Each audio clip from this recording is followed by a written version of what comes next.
¿Cómo están? Buenas noches, bienvenidos a Hoy Nos Toca. Último día hábil de la semana y bastante calentito terminó a pesar de que el clima en general está frío. Habló Alberto Fernández en la CGT, finalmente tuvo el acto que quería en la conmemoración de un nuevo aniversario de la muerte del general Juan Domingo Perón. No podía ser, decían en su entorno, no podía ser que el único que no hubiese tenido un acto recordatorio del general Perón era el propio presidente. Todos los gobernadores tienen su propio acto, Cristina tiene su acto en Ensenada mañana y los dirigentes sindicales, pero Alberto no tenía su propio acto. Es más, daba por descontado que iba a tener el acto de la CGT, que finalmente se hizo hoy, pero no tuvo el apoyo el martes cuando la Casa Rosada anunció la realización de este acto. La CGT dijeron, no podemos organizarlo. Estaban descontentos porque el presidente o el gobierno no ha respondido a ninguno de los reclamos que ha hecho la CGT. Esto te lo contamos durante la semana. Por un lado pasó eso y por otro lado, porque hay un rumor tan fuerte alrededor del peronismo sobre rupturas, alianzas, lealtades que se rompen, quién está con Cristina, si Cristina se fortalece, qué pasa con el gobierno de Alberto, la bronca que hay con Martín Guzmán, quién lo banca a Guzmán, quién no lo banca. Por supuesto que Alberto logró que miembros de su gabinete lo acompañen al acto y solo 5 gobernadores asistieran. Querían que vayan todos, porque Alberto Fernández, cuando asumió, dijo, no soy yo solo, soy yo y todos los gobernadores. Bueno, todos los gobernadores esta vez no estuvieron. Están enojados los gobernadores. Hoy fue Jorge Capitanich, fue Axel Kicillof, enviado por Cristina, como fue Guado de Pedro, enviado por Cristina. Pero el resto de los gobernadores no están muy contentos con el presidente. Primero por el tema de la inflación y segundo por el tema de la falta de gasoil, que es un grave problema para el interior del país, más allá de los problemas políticos. Y por otra parte, porque esta semana habló el ministro de Desarrollo Social de la provincia de Buenos Aires, el Cuervo Larroque, Andrés el Cuervo Larroque, y dijo, se acabó el tiempo de la moderación. La única que puede liderar un cambio que se necesita es Cristina Kirchner. Era como un lanzamiento y todos sabemos que el Cuervo Larroque, dirigente de la Cámpora, ministro en la provincia de Buenos Aires, es una especie de tester, ¿no? Es una especie de avanzada, es alguien que declara antes de que las cosas sucedan, como para ver cómo reacciona el resto. Si Larroque dice eso es porque están pensando en una posible candidatura de Cristina, o para liderar el espacio nacional o para liderar la provincia de Buenos Aires. Eso es lo que se está viendo y en realidad todos se reacomodan, en base a lo que se puede venir. De hecho, los intendentes del conurbano, ningún intendente fue hoy al acto de Alberto Fernández. Pudieron haber ido, antes iban, no fue ninguno.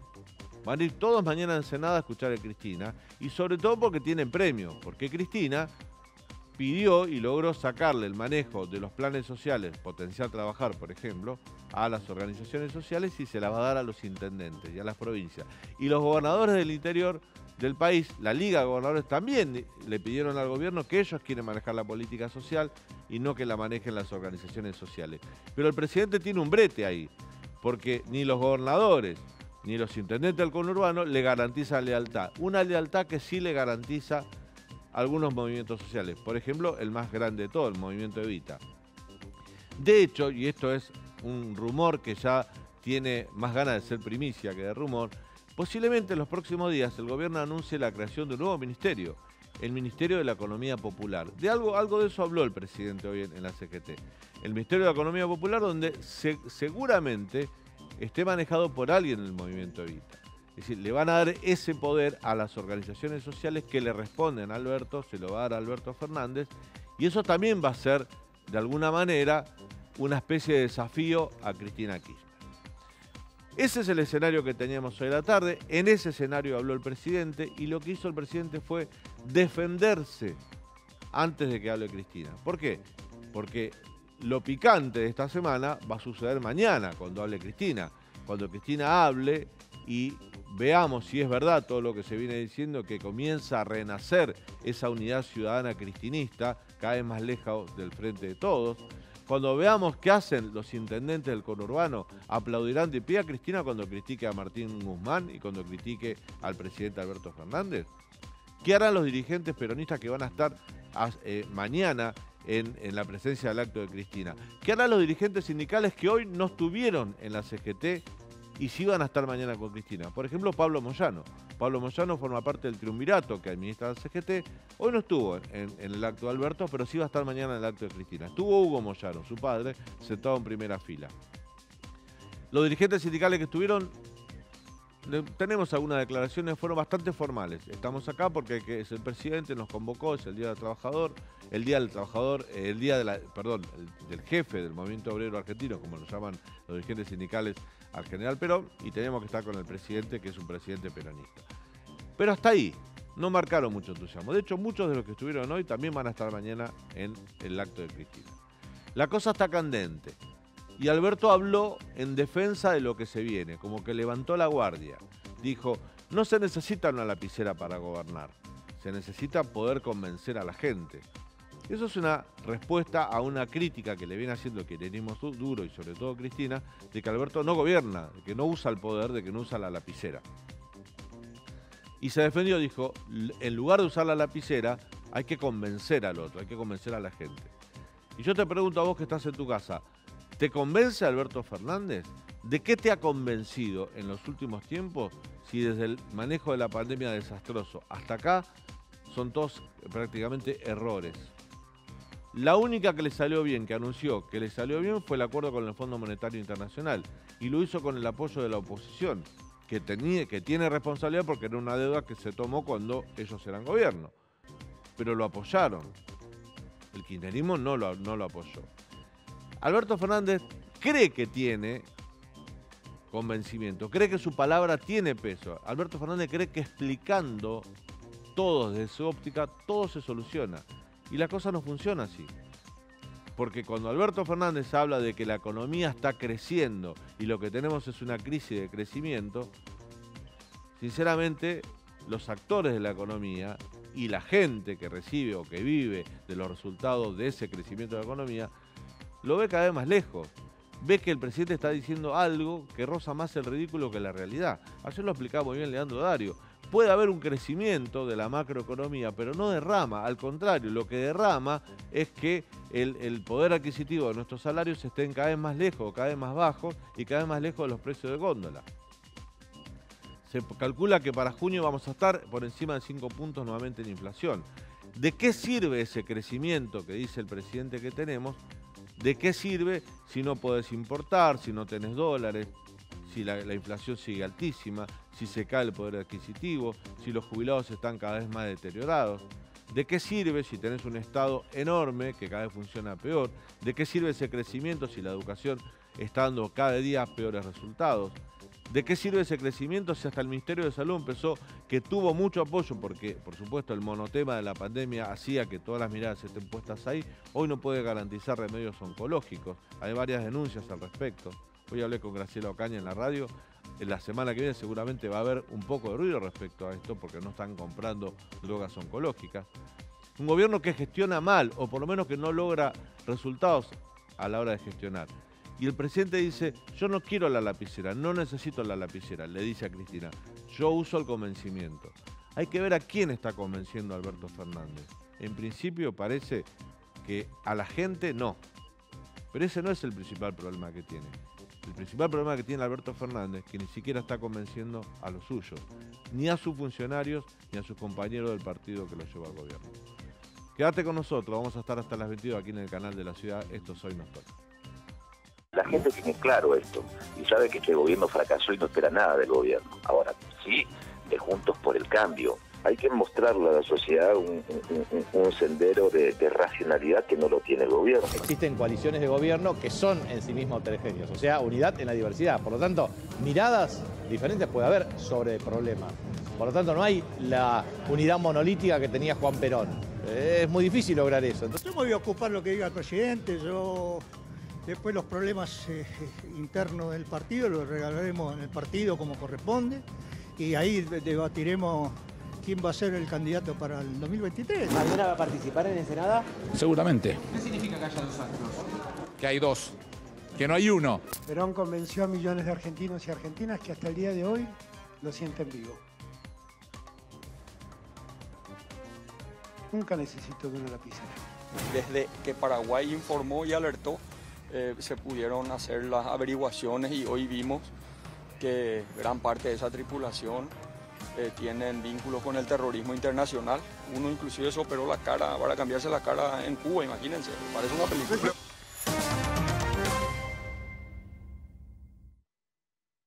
¿Cómo estás, Leandro? Muy bien, Daniel, ¿cómo andás? Bueno, el presidente no estuvo tan picante como se esperaba, pero sí estuvo un poquito a la defensiva, ¿no? Habló de la lapicera. Claro, le contestó a Cristina antes que Cristina... y mañana va a hablar Cristina y se van a esperar definiciones. Ahí está la parte fuerte. Todo esto, que este escenario político que está viendo en Argentina, lo vamos a analizar en el segundo bloque cuando nos visite Gustavo Marangoni. Pero vamos a arrancar hablando de otro problema que hoy preocupa y mucho al mundo, que es la guerra de Rusia con Ucrania. ¿Por qué? Porque ya está afectándonos a los argentinos, por supuesto a todos los países del mundo, pero nos está afectando y queremos analizarlo con alguien que sabe mucho de esto. De hecho, acaba de publicar un libro que ya te lo voy a mostrar, es el siguiente invitado. Se trata de Andrés Servín. Es presidente, es analista internacional, presidente de CRIES, coordinadora regional de investigaciones económicas y sociales. Acaba de lanzar su libro Guerra y Transición Global, cómo se gestó la guerra en Ucrania y cómo nos afecta. Es antropólogo y doctor en ciencias políticas, presidente emérito del Instituto Venezolano de Investigaciones Económicas y Sociales. Andrés, bienvenido, buenas noches. Buenas noches, gracias por la invitación. Gusto tenerte en el programa. A ver, Dire, si me acompañás, me hacemos un plano. Este es el libro que te acabo de hablar. Ahí está. Guerra y Transición Global, cómo se gestó la guerra entre Rusia y Ucrania. Acaba de ser publicado, tiene días está fresquito. Sí. Pero muy interesante. Vos tenés el tuyo también, ¿no? Sí, me trajo Andrés uno. Muchas gracias, Andrés. Andrés, vamos a hablar de esto. También te vamos a preguntar algunas cosas de Venezuela. Conoces mucho de Venezuela, porque todo este altercado del avión iraní tiene que ver mucho con lo que pasa con Venezuela y el gobierno de Chávez y la relación con el mundo. Pero hablemos de la guerra, en principio. Esta bajada que tiene tu libro, ¿cómo se gestó la guerra en Ucrania y cómo nos afecta? ¿Cómo lo puedes resumir? En forma muy resumida, lo que hemos visto es que en los últimos 10 años se han ido acumulando las tensiones entre Ucrania y Rusia. La expansión de la OTAN hacia el este no ha ayudado y la reacción de Putin ha sido desatar lo que él llama esta operación especial, que en realidad es una guerra. Más allá de lo que implica la guerra en sí, con toda la parte más brutal y menos humana, lo que es importante entender es un poco el trasfondo de cómo se fue gestando esto. Entonces el trasfondo yo lo vengo siguiendo hace años. Hay un trasfondo que miramos con la mirada occidental y es cómo se ha ido articulando o rearticulando en realidad la alianza entre los europeos y Estados Unidos. Y esta rearticulación de la alianza, que se expresa en la reunión esta que hubo de la OTAN, inclusive del G7, tiene mucho que ver con un logro de la administración Biden, comparativamente con lo que fue la administración de Trump, que desarmó toda esta alianza, ¿no? Ahora se recuperó la alianza, no solamente se recupera la alianza, sino que está mirando enfrentar a Rusia y además está mirando más allá hacia lo que está pasando en Asia y cómo enfrentar a China. Y por eso a estas reuniones asistieron, particularmente en el caso de la OTAN, Japón, Corea del Sur, Australia y Nueva Zelanda. Entonces, esta es la parte del mundo que vemos desde aquí. Ahora, la otra parte es la reacción, por un lado, de Rusia, que ya estamos viendo en esta guerra cruenta, y por otro lado, la reacción de China, que dice muy claramente que de ninguna manera va a aceptar alianzas militares que la amenacen. Y esto se sintetizó recientemente en las 3 reuniones que se produjeron. Por un lado, G7, OTAN del lado occidental, pero previo a esto estuvieron los BRICS. Claro. Y en los BRICS sí hubo definiciones bastante interesantes, particularmente frente a las sanciones de Occidente a Rusia y las repercusiones internacionales. Porque los BRICS dijeron, bueno, primero vamos a avanzar en la cooperación económica, vamos a avanzar en la creación de acuerdos de libre comercio, pero inclusive hubo un planteamiento que ya se viene asomando sistemáticamente, vamos a empezar a desdolarizar nuestras economías, y esto fue algo que planteó Putin, con la intención de alguna manera deslindar sus economías de las economías de Occidente. Entonces, en este contexto estamos como frente a dos bloques que se van conformando con mucha claridad, una en el ámbito euroasiático y otra en el ámbito occidental, y hay una serie de países que no necesariamente están alineados ni con unos ni con otros. Y esta es la gran interrogante, porque en torno a esto es que se está desatando también toda una tensión y una lucha para ver cómo se incorporan distintos actores a estos dos bloques. El ejemplo que podemos tener en cuenta es precisamente cómo algunos actores asisten al BRICS, inclusive aspiran a incorporarse al BRICS, y por otro lado también asisten al G7 en representación de, en este caso, de una asociación de estados latinoamericanos. Argentina. Es obvio, a eso estaba apuntando. Entonces, aquí es donde también tenemos... El presidente Alberto Fernández preside la CELAC, por eso. Por eso, a eso me estaba refiriendo. No quería mencionar a nadie en especial, pero bueno, ustedes me entendieron el sobreentendido. Entonces, en este contexto, aquí la gran dificultad que se nos plantea en América Latina, más allá de estas situaciones coyunturales, es cómo nos vamos a ubicar frente a la creciente competencia y tensión entre los dos bloques, y si nos vamos a alinear con algunos países que no se alinean, valga la redundancia. Caso de la India, de los países del sudeste asiático, que están con unos y con otros y se benefician de lo mejor de ambos mundos. Pero, y acá viene la pregunta fuerte, ¿no?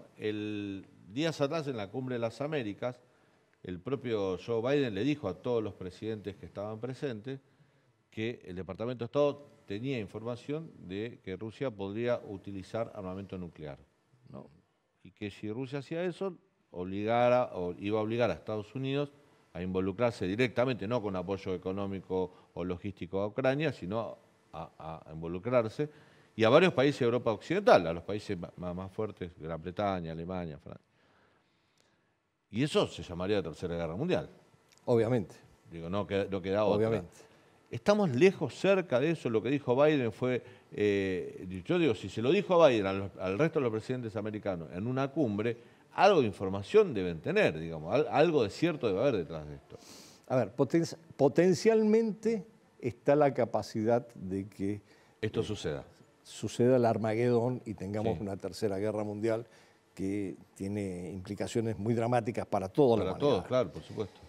Pero la realidad es que hasta este momento lo que estamos viendo es que se está desarrollando una guerra híbrida más en el plano convencional, en donde sí hay un gran apoyo y una gran inversión económica y militar de Occidente en apoyo a Ucrania, por un lado, y por otro lado, una guerra de carácter, insisto, convencional por parte de la Federación Rusa en el caso de Ucrania, que suena inclusive, tiene algunas connotaciones de guerra civil por momentos, pero bueno, no vamos a entrar en ese tema porque es un tema más delicado.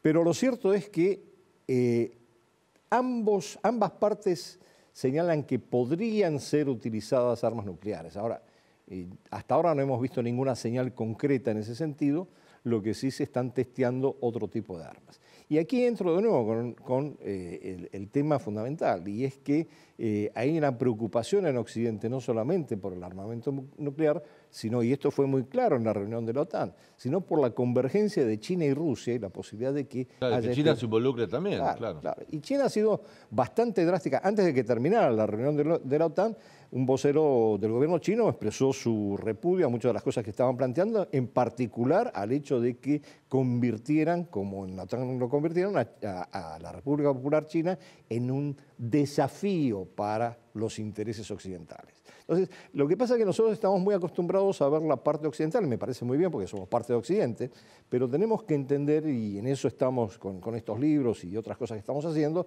tenemos que entender la otra parte que muchas veces no nos resulta tan accesible como es el mundo euroasiático, el mundo del Indo-Pacífico, y que en los próximos años va a ser determinante, inclusive por más que se mantenga así como está la situación en el escenario europeo y la guerra se mantenga en el caso de Ucrania sin mayores avances de lado y lado, ¿no? Andrés, vamos a esa parte del mundo que a veces no vemos. ¿Cómo está interpretando la sociedad civil rusa esta guerra en Ucrania?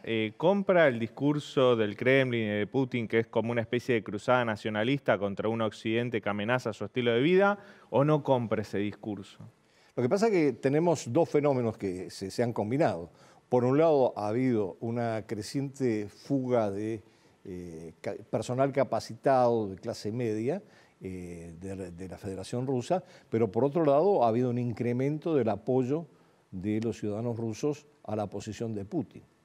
Entonces hay estos dos elementos que están presentes, y el tercer factor que hay que tener en cuenta cuando hablamos del apoyo o no a Putin es que hasta ahora la oligarquía rusa que ha surgido al calor de los gobiernos de Putin, no de Yeltsin, ha aceptado la nueva situación y se está adaptando a las sanciones occidentales para seguir haciendo negocios. La oligarquía rusa que nació bajo la sombra de Yeltsin es la parte corrupta de ese sector económico, ¿no? de Rusia. Sí, pero a ver, yo no me atrevería a decir que unos son corruptos y otros no son corruptos. No, claro, sí, por supuesto, pero tenían esas características, sí, ¿no? Los nuevos sí. ricos de la caída de la Correcto. Esta oligarquía depende estrictamente de Putin y tiene su relación directamente con Putin. No es la oligarquía de Yeltsin que se apropió de los bienes del Estado soviético y con eso se enriqueció con un alto grado de corrupción, ¿no?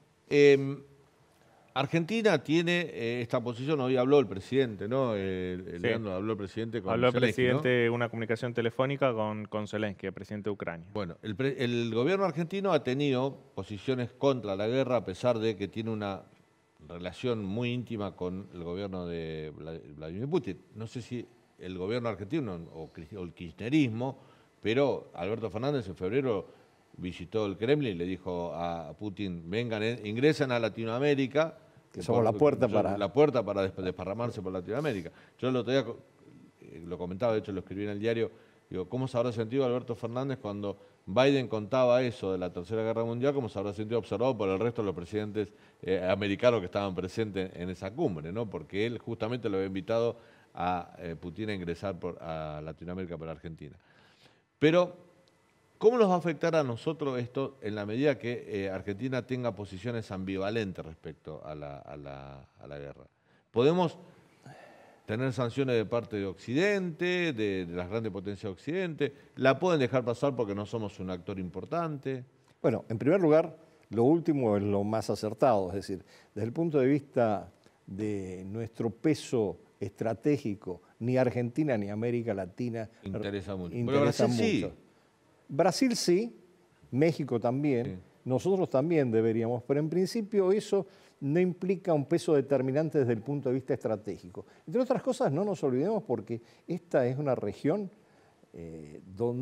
una zona de paz, donde no hay armas nucleares. Entonces, el interés está concentrado en el caso de una confrontación estratégica en las áreas en donde existen actores con capacidad nuclear. Eso en primer lugar. En segundo lugar, yo creo que estamos frente a una gran oportunidad, porque con el incremento de los precios de los cereales, de los combustibles fósiles, de los fertilizantes, dada la guerra, bueno, hay unas cuantas ventanas de oportunidad para las economías latinoamericanas en general y para la Argentina en particular si supera alguna de las dificultades que se están presentando.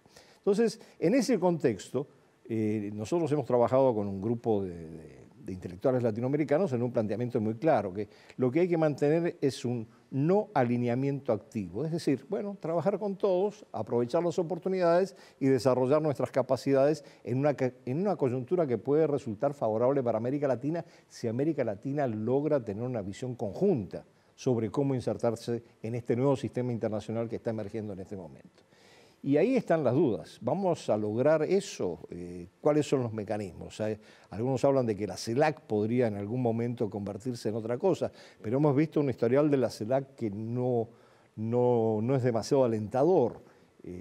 Cuando se formó la CELAC, por ejemplo, un elemento fundamental era que tuviera algún tipo de estructura y el sistema económico latinoamericano, que es un organismo en el que yo he tenido oportunidad de trabajar, tenía la capacidad de convertirse en una secretaría económica que asesorara en las cumbres y a los presidentes en cómo orientar esta inserción internacional.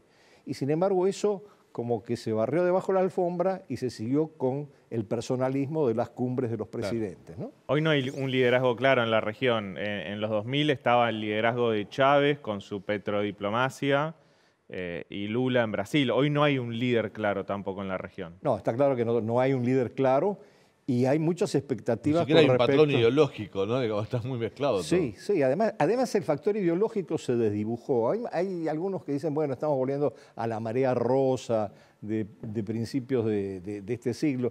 Pero yo lo veo poco probable porque hay una gran heterogeneidad, inclusive desde el punto de vista ideológico, mismo en la izquierda como en la derecha. Pero sí hay una gran expectativa de que una posible victoria de Lula, yo creo que es una expectativa errónea, pero que una posible victoria de Lula en Brasil permita de nuevo catalizar y generar un liderazgo que permita que la región se inserte de otra manera. Lula va a tener muchos problemas internos a resolver si gana las elecciones, como para estar ocupándose demasiado de la región. Pero esto lo veremos más adelante. Andrés, antes de pedirte, yo quería preguntarte algo sobre un tema que, bueno, que tuvo a la Argentina como centro de atracción, que es el famoso avión iraní, ¿no? Que están retenidos los iraníes. El Departamento de Estado hizo una alerta, la Secretaría de Inteligencia de Paraguay ya avanzó mucho más en la investigación, dijo que son colaboradores de Hezbollah, que incluso el copiloto se hizo un cambio se operó en Cuba para cambiarse su rostro. Bueno, varias pruebas, pero no quiero meterte mucho en el tema en sí del avión iraní, pero preguntarte algo que surgió en los últimos días, que como vos sos conocedor de Venezuela, me parece importante, ¿no? Roger Noriega, el ex embajador Roger Noriega, cuando habló en el Congreso de los Estados Unidos, dijo que Conviasa, la empresa, que es ese pool de empresas de aeronavegación estatal venezolana, era colaboradora del Hezbollah.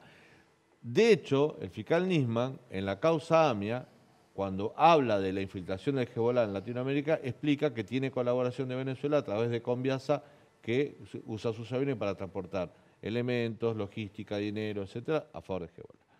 ¿Es posible esa teoría que el régimen de Chávez o el régimen de hoy de Maduro, el régimen de Maduro juega de esa manera? Si juzgamos por los antecedentes, hay que entender que durante todo el periodo de Chávez en el gobierno, lo que sucedió es que hubo una estrategia explícita de proyectar la revolución bolivariana al resto de América Latina. Y para eso se recurrió a los aliados internacionales que se podían haber recurrido en aquel momento, y ahora, de alguna manera, Maduro continúa en esa línea. Lo que pasa es que esto sí también contrasta con una situación muy particular, que es esta de la negociación. Pero a ver, pregunto. Sí. ¿Qué pueden tener de común el régimen de chavista con el iraní? El odio a Estados Unidos puede ser, el enfrentamiento al mundo a Estados Unidos puede ser. Puede haber después negocios, puede haber dinero en el medio, porque después uno es un régimen islámico, religioso, autoritario, y el otro se suponía, bueno, es una dictadura, pero se suponía que tiene otra característica ideológica. Bueno, parte de la herencia de Chávez muy claramente es el antiimperialismo. Antiimperialismo, claro. Y ahí hay una coincidencia, porque desde luego Irán se ve muy afectado por las sanciones impuestas por Estados Unidos, entre otras cosas, ¿no? Pero además yo sí concuerdo en que es altamente probable que haya una serie de negocios, porque toda esta proyección bolivariana sí generó muchísimos negocios con muchos socios distintos, más allá de las ideologías inclusive. Entonces, yo vuelvo a esta coyuntura en la que estamos viviendo en este momento. ¿Se puede abrir un diálogo efectivo entre la oposición y Maduro, como se pretendía, a través de México, la participación de México, para algún tipo de elecciones medianamente transparentes y libres que puedan llevar eventualmente a sectores de la oposición a posiciones de poder? Bueno, esta es la gran pregunta. Hoy lo que vimos es que Maduro le dijo que no a la liberación de un preso político norteamericano, norteamericano en Venezuela, a los enviados de Biden. Pero por otro lado hay como una especie de nerviosismo por parte de Estados Unidos y de Biden de recuperar la relación con Venezuela en función del petróleo que les hace falta a raíz justamente de las sanciones con Rusia. Entonces este es un círculo que se cierra. Claro, hay intereses económicos que hacen que hasta Estados Unidos haga la vista gorda en algunos temas. Pero me dio la impresión que con el tema de la cooperación con organizaciones terroristas islámicas, ahí Estados Unidos no negocia, no da la impresión de que sea un lugar que... No, ahí no negocia, lo que pasa es que ahí de nuevo empieza a manifestarse las formas de alineación distintas a las occidentales. Claro. Y no nos olvidemos que Irán es uno de los posibles miembros nuevos de los BRICS, que Irán ha conformado una especie de alianza triple cada vez más cercana con China y con Rusia, inclusive sustituyendo por momentos a la India como un factor de peso. Y bueno, hay toda una dinámica en donde Irán está asumiendo un papel crecientemente protagónico en el ámbito no solamente de Medio Oriente, sino en el ámbito euroasiático en general. Y esto tiene sus reflejos en cuanto a cómo se buscan y se establecen alianzas y vínculos en el ámbito latinoamericano. Nosotros en esto, desde luego, somos los peones del juego de ajedrez, pero somos, de alguna manera, peones que sí vale la pena tratar de reclutar en este muy complejo juego. Yo diría que más que de ajedrez, como el juego de los chinos del Go, es mucho más claro para explicar lo que está pasando con esta complejidad en la que estamos metidos. Gracias, Andrés, por tu visita. Muchísimas gracias a ustedes y gracias por la promoción del libro. Vamos con el libro de vuelta para despedirlo a Andrés Servín, que siempre es muy amable con nosotros, siempre tuvo la gentileza de visitarnos. Guerra y transición global, cómo se gestó la guerra entre Rusia y Ucrania, acaba de ser publicado. Andrés Servín, muy recomendable. ¿Vos ya lo leíste? Sí, estuve leyéndolo porque participé de la presentación. Vamos a ir a un breve corte y al regreso Gustavo Marangoni, politólogo, analista político. Vamos a analizar el escenario político, la pelea Alberto-Cristina. Alberto habló para defenderse antes de que hable Cristina. ¿Qué dirá Cristina mañana? Ya volvemos.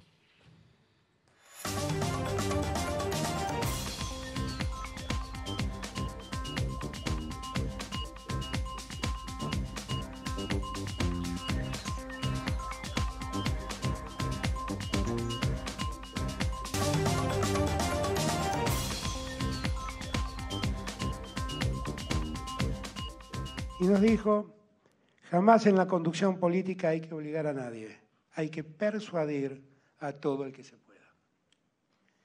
Y la verdad me quedo con esa frase de Perón. El poder no pasa por ver quién tiene la lapicera, el poder pasa por ver quién tiene la capacidad de convencer.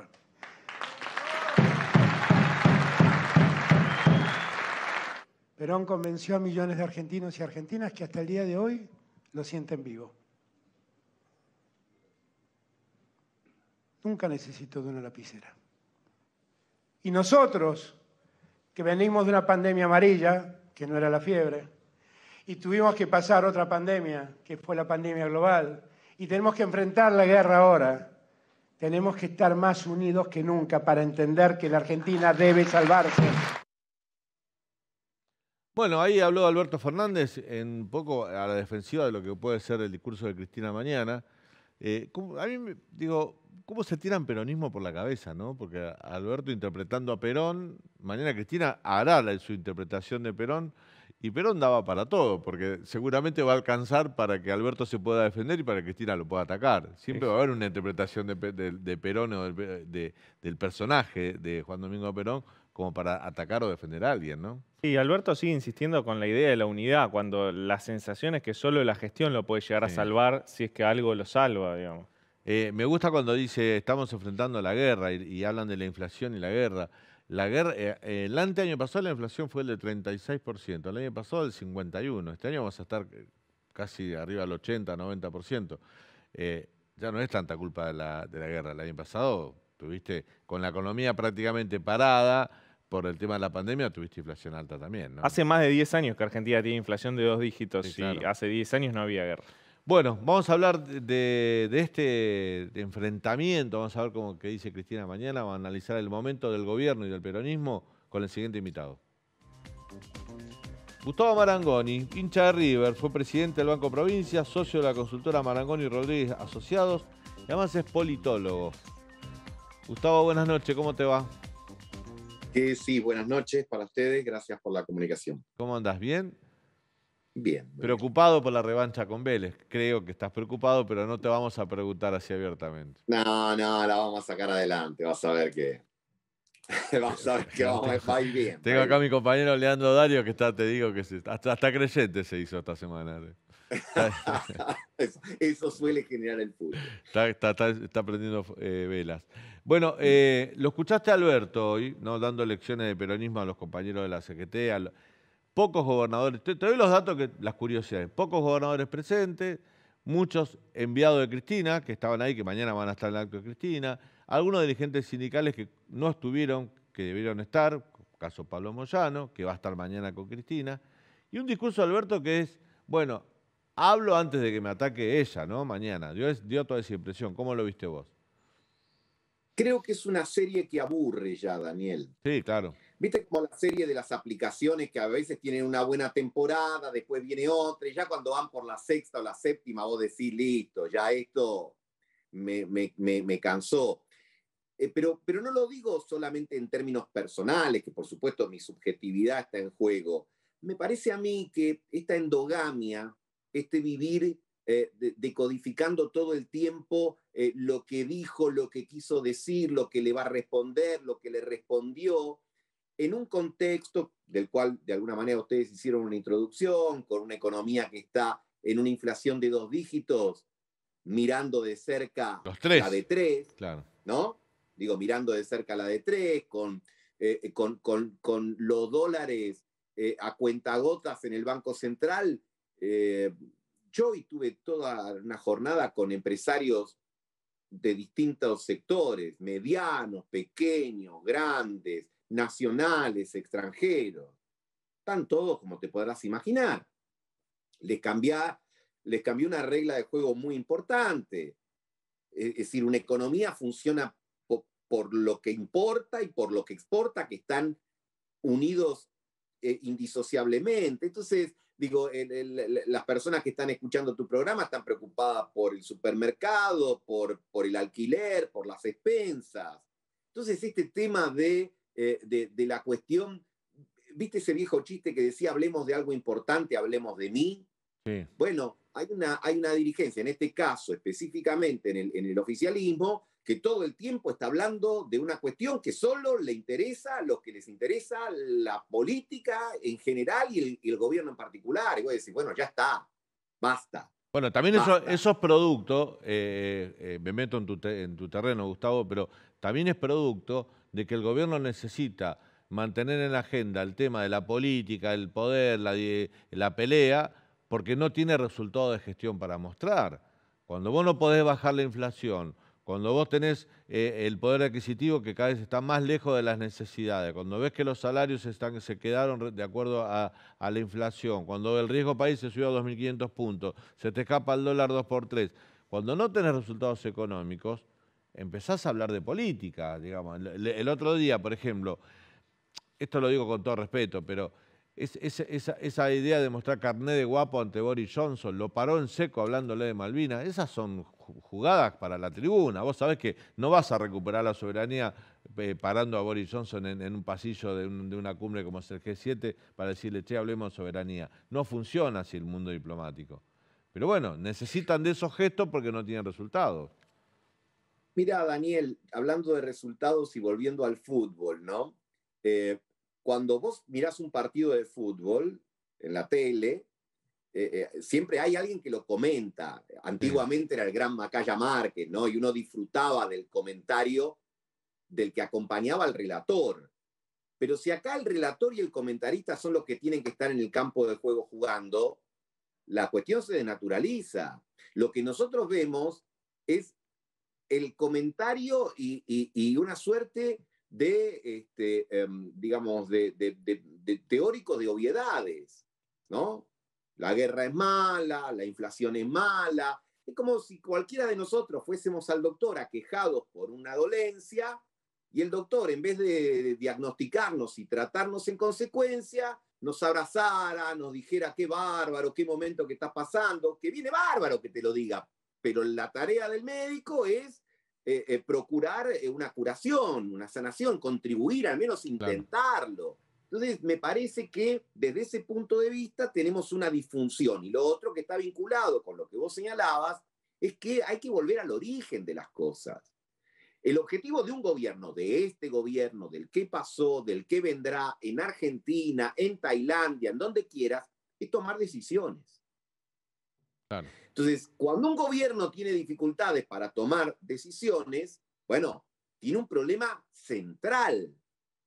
Si vos tenés un vaso con agua ahí adelante y el agua se cae por los costados, el vaso se rompe, etc., está mal diseñado. Es un vaso que no cumple con su función de contener un líquido. Bueno, si un gobierno no puede al final del día tomar decisiones porque cada una de ellas da lugar a una serie de entredichos, de correcciones, de dificultades, tenemos algo que me parece que en el presente, bueno, llama a una apelación a tratar de resolverlo de inmediato, pero sobre todo pensando en el 2023, me parece que la ciudadanía en general y la dirigencia en particular tiene que ver la forma en la que diseña no ya una fórmula electoral, sino también cómo piensa y cómo proyecta un gobierno, porque lo que no podemos es repetir gobiernos que no gobiernen o gobiernos que te describan por qué no pueden gobernar y estén todo el tiempo pasándose las responsabilidades, porque ahora, como decíamos hace un rato, bueno, ahora hay que esperar el capítulo de mañana para ver si a la metáfora de la lapicera viene la metáfora de otra cosa,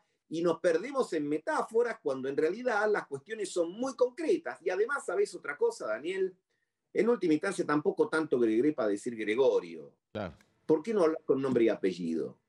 ¿No? Si yo tengo algo con vos y tengo que hablar, no ves, bueno, hay un periodista ahí en el canal de la ciudad, en horario nocturno. No, mira, Daniel, la verdad que yo no estoy de acuerdo con esto que vos hiciste y trataré como corresponde, primero tratarlo en forma privada.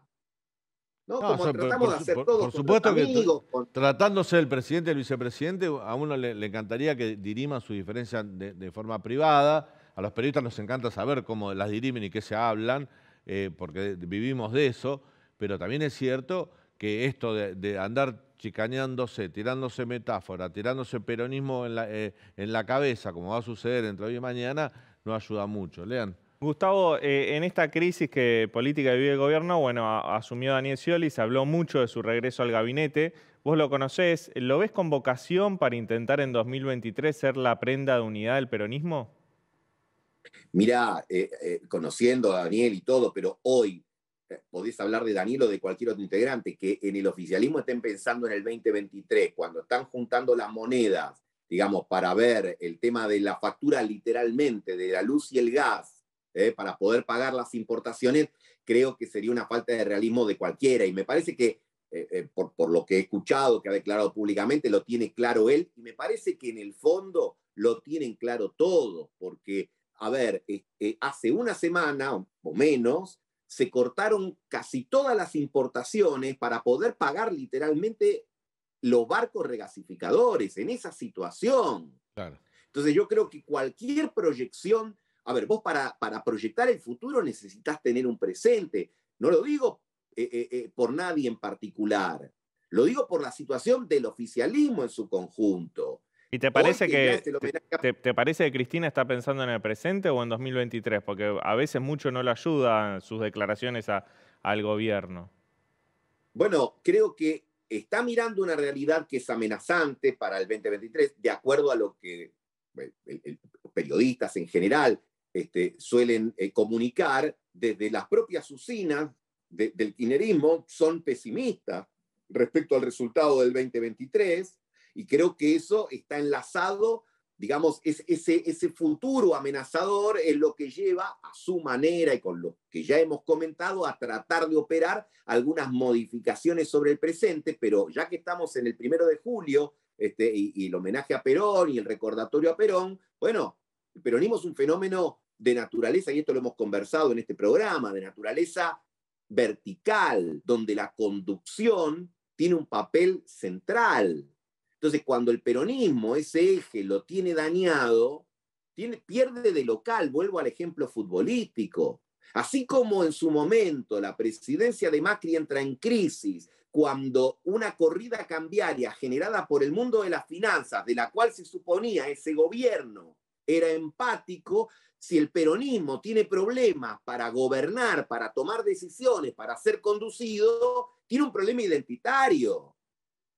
Entonces vos podés hablar todo el tiempo del mundo, pero esto se resuelve decidiendo en una dirección. Después podrás tener resultados mejores o peores. Lo que nosotros vemos es que una fuerza que supuestamente por su doctrina tiene la consigna de que mejor que decir es hacer, y que hay que tomar decisiones de manera permanente, que era el partido de gobierno que puede, el único que podía gobernar Argentina, te encontrás con que hace un año largo está en una interna perpetua para ver de quién es la responsabilidad de determinadas decisiones o no. Entonces me parece que ahí hay una crisis que es muy profunda, que excede las situaciones personales y que seguramente tiene también otro tipo de explicaciones que son sociológicas dentro del peronismo y también de la sociedad argentina. Te hago la última, Gustavo. Mañana Cristina, ¿hay alguna información, alguna presunción de que el acto de Cristina sea más unidad ciudadana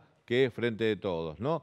El Cuervo Larroque habló esta semana, dijo, se acabó el tiempo de los moderados, acá la que tiene que liderar un cambio es Cristina, y a lo mejor vemos algunas señales de Cristina como para intentar ponerse a la cabeza nuevamente de lo que es de la jefa política, pero ya en lo formal.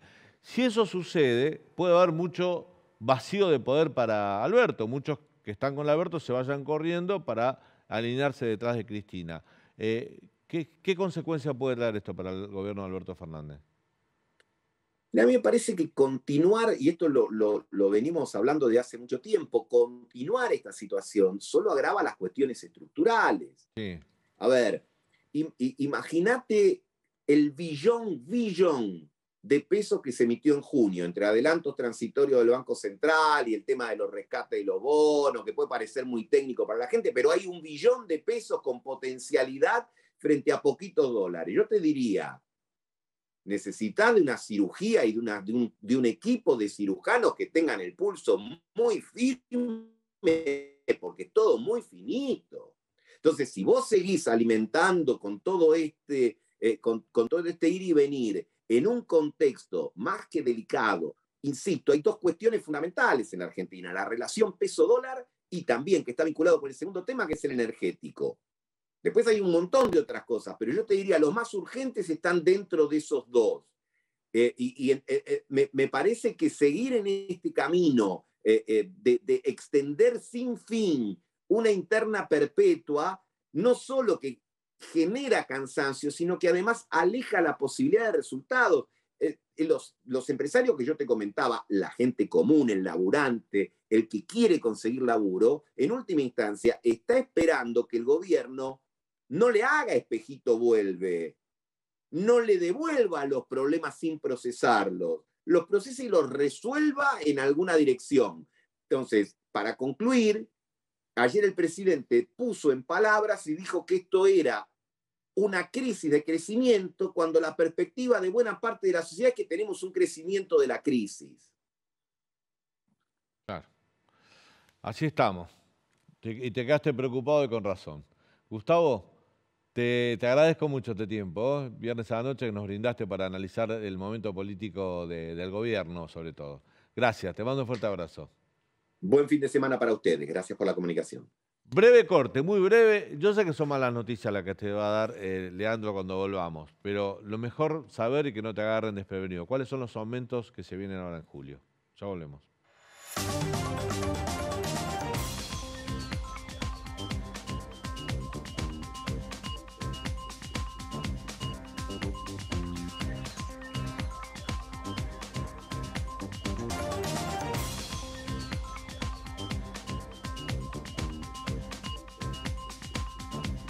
Está lleno de memes de Julio Iglesias porque llega julio, viene julio, 1 de julio, bueno, todo lo que sabemos que pasa a esta altura del año, pero lamentablemente también vienen aumentos para julio, te lo va a explicar mi compañero Leandro Dario. Sí, julio vino con aumentos y no es un meme, sí, como, no es un meme, claro. Como dice en pantalla, y la verdad que estamos frente a un montón de aumentos de precios regulados que empiezan a preocupar porque ya te ponen un piso, una base alta para la inflación. Ya de hecho economistas dicen que el piso de inflación de julio va a ser del 5%. Es decir, se acelera la inflación cuando el gobierno... Hay un arrastre fuerte de estos últimos 10 días por la suba del dólar. Así es, claro. Así es, sí, una suba del dólar importante, dólar paralelo y dólares financieros, y eso, bueno, genera mucho ruido en cuanto a la aceleración de la inflación. Para que tengas una idea, ¿cuáles son los aumentos que vas a tener que pagar ya a partir de hoy? Por un lado, aumenta la tarifa del agua. La tarifa del agua aumenta en julio un 20%, un 32% en todo el año. 32% en todo el año porque es en 2 tramos. Sí. Uno lo vas a pagar en julio del 20%, el resto en octubre. Un 12% en octubre. Sí, así es. Bueno, el agua, la tarifa del agua, ya sabes que te va a venir con aumento. Ese no es el único aumento que vas a recibir, sino que también otro de los que más golpea los bolsillos de la gente, de los trabajadores, es los alquileres. ¿Viste? Vos si firmaste un contrato hace un año, el 1 de julio de 2021, el 1 de julio de 2022 te indexan y vas a tener una indexación promedio del 57%. Porque la inflación acumulada en 12 meses. La inflación mezclada con la evolución de los salarios, 57% es un montón. Es un montón. ¿Qué te parece? Si vos pagabas 40.000 pesos, vas a pagar más de 80.000 pesos. Claro. Perdón, más de 60.000 pesos. Es una inflación muy, muy alta, teniendo en cuenta que la evolución de los salarios no es tan alta y no es tan de golpe como el aumento de los alquileres. Aparte de eso, aumentan las prepagas. Vos viste que todos los meses las prepagas te van aumentando. Ahora en julio aumentan un 4%.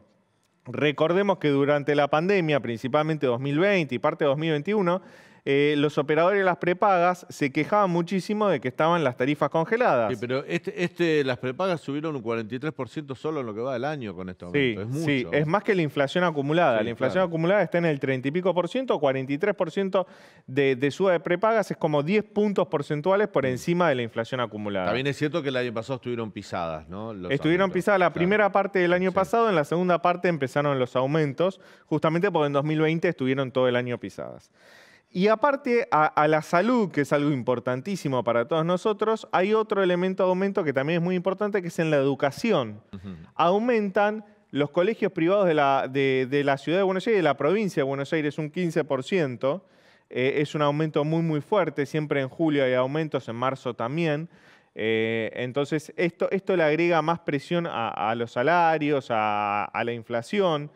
No es el único aumento que vamos a tener, también durante julio van a aumentar los servicios de cable, los servicios de internet, todo lo que se llama telecomunicaciones van a tener un aumento casi del 10% también. Entonces, son todos precios. Y todos los abonos a plataformas de música, de película, todo también porque están dolarizados. Están dolarizados, también van subiendo, como bien decías, y son todos aumentos de precios regulados, mayormente, que le genera mucha presión a los precios que no están regulados. ¿Cuáles son los que no están regulados? Bueno, justamente alimentos y bebidas, que es el ítem que más golpea a los sectores populares. Entonces, si los alimentos y bebidas aumentan considerablemente, vas a tener una inflación piso del 5%, probablemente superior al 5%. Para que tengas una idea, Daniel, vamos a conocer el dato de inflación de junio, que es el mes vencido, la semana que viene, no la siguiente, es decir, en 14 días.